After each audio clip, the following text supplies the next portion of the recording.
նրա կենսագրության պարզ վերլուծությունը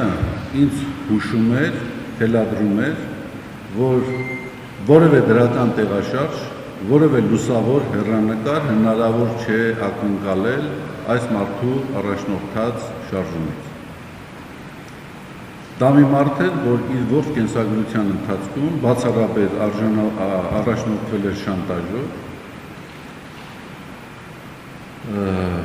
վիրավորական, զրպարտչական բնույթի գործելավոճով, որը արտացոլված է նաև իր կողմից հեղինակած գրքի մեջ։